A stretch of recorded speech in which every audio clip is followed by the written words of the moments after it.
Well, I began my studies with the idea that Ogopogo was a mutant fruit fly. I just thought it would be an enlarged version, but as you can see, a fruit fly has 6 legs. We study animal droppings in the Okanagan area. I don't think there's any question that Ogopogo does exist, and actually the evidence I have indicates that we'll have the proof very soon, if I can get a grant large enough to support me doing this kind of research. And Ogopogo doesn't have legs, it's got fins, so I had to reject that hypothesis. Oh, yes, well, I wouldn't be so strong as to say it's absolute 100%. I mean, there is a probability that this creature does exist. I wouldn't want you to quote me on anything like that. What the evidence I do have leads me to 2 hypotheses, and I can't really distinguish between them. Now, the dragon was a very sophisticated machine because it could swim, it could sink. Mind you, there are no droppings, as you might expect, but there are oil droplets from the joints and so on. Now, of course, in those days, they made things a lot better than they do now, so it's still around. Is it possible the Ogopogo is directly related to Reptilicus, then? Well, yes, a direct relation, in fact. I think one of the early Chinese settlers brought over a large egg. I know all about the festivities from the records, comic books. There's very good scientific evidence for this, I think.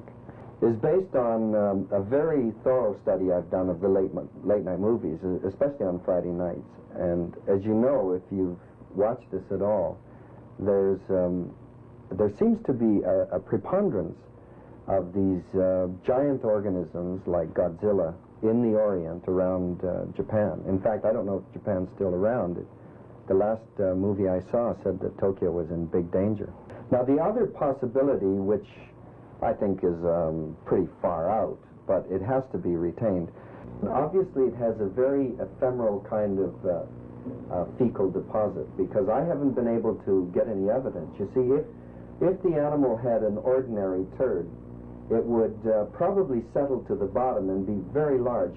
Other than that, the 2 animals have a lot of characteristics in common. I think the resemblance is quite clear. I mean, Ogopogo may have tiny wings, but it has eyes, it has a head, and these segments may have been enlarged somewhat, but the remarkable similarity is clear to anyone, I think. They were very homesick, of course, because there were only men that were brought over, and they were missing their counterparts.